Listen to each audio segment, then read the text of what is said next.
would you like to make an opening statement? No, thank you, Senator. Thank you very, very much. Thank you. I'm just going to ask some questions on behalf of Senator. Thanks, Chair. On behalf of Senator Henderson, she may ask some supplementaries in case I don't cover them all for her while she's just absent from the committee for a moment. But can I ask, in relation to Professor Coldrake stepping down as TEXA Chief Commissioner on the 10th of May, can you update the committee on the acting arrangements since the previous questions on this matter? Yes, Senator. Mary Russell, Chief Executive Officer of TEXA. After Professor Coldrake stepped down, Ms Adrienne Neuenhuis, who is online this evening, was appointed as Acting Chief Commissioner and continues to hold that role until Professor Kerry Krause, who's recently been appointed as Incoming Chief Commissioner, commences on the 8th of April. Okay. It did take quite some time to do the recruitment. TEXA doesn't manage the recruitment, so that's managed at arm's length from TEXA by the department on behalf of the Minister. And how was the recruitment successfully finalised? That would be a question for the department, Senator. Senator, I can try and be of assistance if you'd like, but I missed the first word of your question. How? How was it? There was a merit-based selection process. There was an interview panel. The Secretary chaired the interview panel, and the process was finalised in the December-January period and was in accordance with the Cabinet Handbook. Okay, thank you. And did you say April she will commence? Yes. What date? If memory serves, it's the 8th of April. And can I ask, have you had any meetings with the Minister? I think last time we discussed this. I haven't had an in-office meeting with the Minister, but I have met with the Minister in the context of our roundtables following on from protest-related activity. Can you provide us with dates of those meetings, please? With what? I beg your pardon? Can you provide us with the dates of those meetings? Yes, certainly. Happy for you to take that on notice, and I'll go to Senator Henderson. Did you ask whether he sent it? Dr Russell, good evening. Look, I wanted to raise concerns about student safety. I note that the incoming Commissioner has raised concerns about student safety. Obviously, the decision to appoint effectively the Department of Education as the regulator in relation to the Gender-Based Violence Code means that TEXA will not be involved in that. Can I put it to you that you've really dropped the ball on student safety, particularly on the safety of Jewish students and staff, and all of the horrific and many incidents of anti-Semitism which happened over many months? Are you able to indicate to this committee whether you've changed your tune at all? I mean, it seems like the incoming Commissioner's got a different view, but I have to say in the time that I've been in this role, which is 2 years, I want you to be a feared and powerful and robust regulator. It's very clear to me, Dr Russell, that you have not used your powers that you do have to the full extent that the legislation provides, and nor, from my understanding, have you sought additional powers. Can you explain why the response from you as the regulator has been so poor in relation to student safety? So, Senator, there are a number of elements in your question. Firstly, I would state that we support the work that is being undertaken at an accelerated and expanded rate around gender-based violence within the department. We're assisting and supporting with that in any way. And in the interim, we continue to manage concerns about gender-based violence that are raised with us or refer as appropriate to the National Student Ombudsman. With respect to anti-Semitism, I think we've discussed before that TEXA has responded to these matters in 2 ways. Firstly, we've taken a sort of system-focused view that we should intervene as early as possible in providing advice, guidance, prompts or feedback to universities to try and interrupt or offset things that are happening, because we believe that that is in the best interests of students, rather than only being reactive when concerns are raised with us. We are using our powers in relation to individual universities and currently have a number of compliance matters open in relation to matters including reports and instances and handling of anti-Semitism. Can you detail what they are, and can you provide the committee with an outline of those conditions? So they're not conditions, they're compliance activities that are in train and have not been finalised. Yep. Well, I would put it to you, Dr Russell, that TEXA sat on its hands for far too long.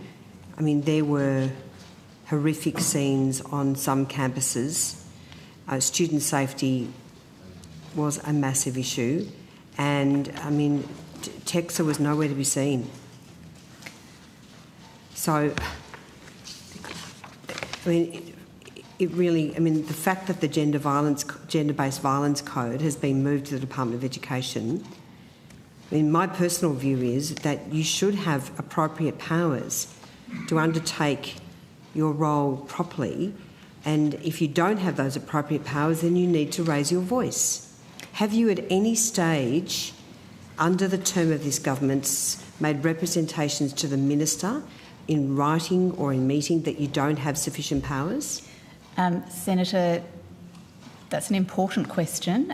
We are in the process of finalising a submission in relation to the Senate inquiry into university governance, and we're expressly addressing the question of our powers and areas where we feel that they need to be strengthened. It shouldn't take a Senate inquiry. Have you made any representations or any submission to the Minister in relation to extending your powers?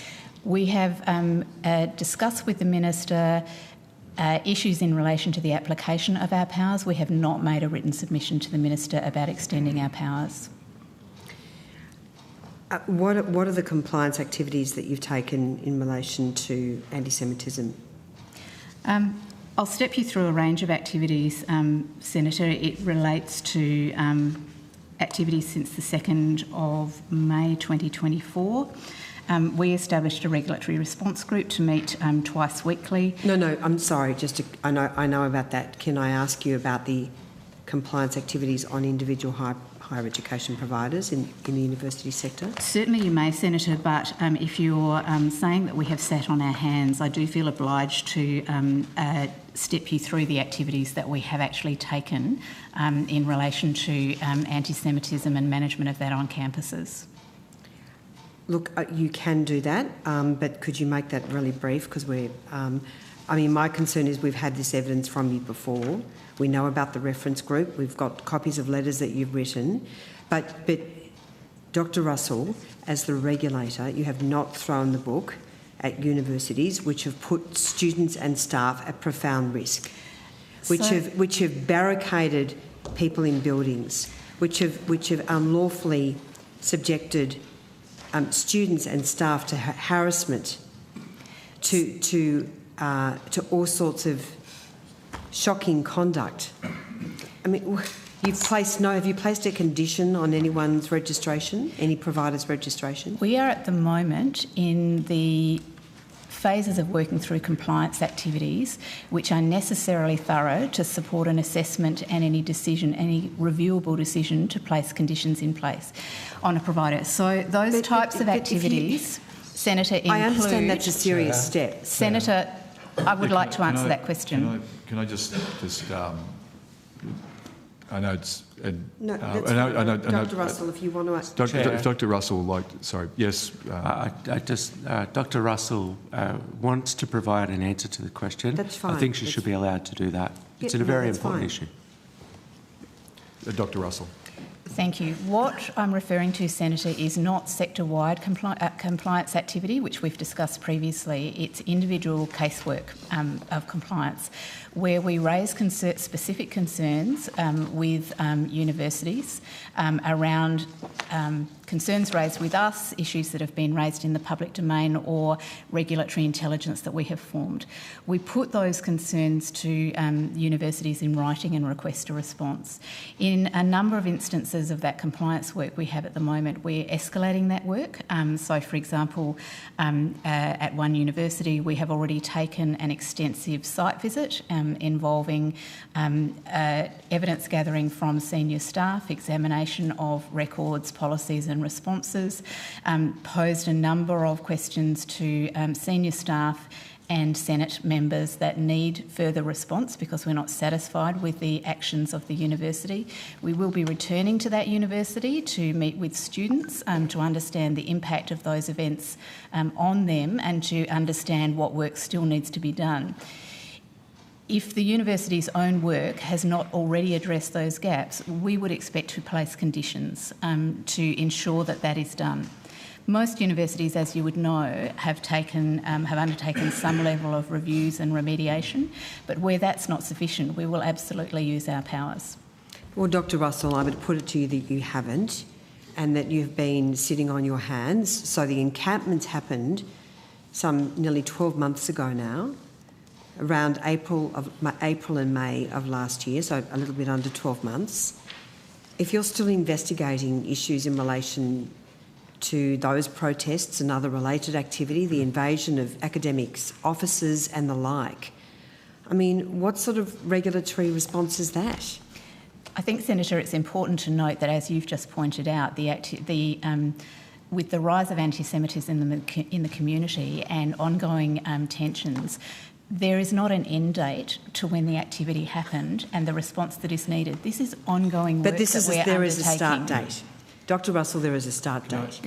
And I would put it to you that you have been way too slow out of the blocks, and that for many, many months, particularly Jewish students and staff were cowering in the corners of universities, not even wanting to be there, feeling completely unsafe, and nothing happened. I mean, it was just, the minister was completely missing in action, showing the most appalling weakness of leadership, saying nothing about the encampments, nothing about the building invasions, saying nothing about the two Israeli academics who were barricaded into a room. I can go on, nothing about the classroom invasions. The government would not support our bill to establish a commission of inquiry and had to be forced into conducting a parliamentary inquiry by the Human Rights Commission inquiry, Human Rights Parliamentary Joint Committee. And even that committee has said, well, if nothing changes, then we need a judicial commission of inquiry. So, Dr. Russell, on notice, could you please provide us with the documentation, the letters that you've sent to universities, as well as any other related correspondence, their responses, and just the other related correspondence in relation to this compliance activity? We would be happy to provide an update at future estimates on the progress of that activity and the outcomes of that compliance activity. It is serious and intensive activity being conducted at an unusual scale for TEXA, and it needs to be done scrupulously and with procedural fairness. I would actually call out that the other work that we've done that was subject to the Joint Parliamentary Committee is that we are this week releasing a statement of regulatory expectation setting out particular or specific requirements and expectations of providers to uplift their student complaints and grievance processes, as this was one of the key areas that was found to be deficient and of real concern and adverse impact to students. So that's a piece of work that has come out of that sector-wide work that we're now expecting universities across the sector to implement. And so can you provide more information about that work? Yes, and we can. That will be released, I expect, tomorrow, and we would be happy to provide you with a copy of that. It will be a consultation draft. We're taking feedback, and we would, of course, welcome your feedback. Well, I would put it to you that this is a situation that should have been addressed with the utmost of urgency, and from the perspective of so many students and staff, they feel that the regulator is nowhere to be seen, and the fact that there has been no significant compliance decisions made, and it's now at least 12 months since these protests and all of that other activity began on university campuses. It's very disappointing, Dr. Russell. Can I just and I'll be as quick as possible. I think Dr. Russell is going to respond to that. I'm not sure if you were. I was going to highlight, thank you, Senator, that while often people's expectations are that the regulator's response will be akin to law enforcement, a police-level response on campus to intervene in certain events, that is not our remit and our regulatory powers. But we do take seriously our obligations to conduct our compliance matters rigorously and in depth, and look at outcomes that uphold the standards and protect students. Thanks, Dr. Russell. I would vehemently raise concerns about the fact that you're only now doing some work to upgrade, conduct codes and the like from universities. I mean, it is just far too slow, Dr. Russell. And the fact that you haven't, if there has been some issues with your powers, that you have at no time raised this with the Minister is also deeply concerning.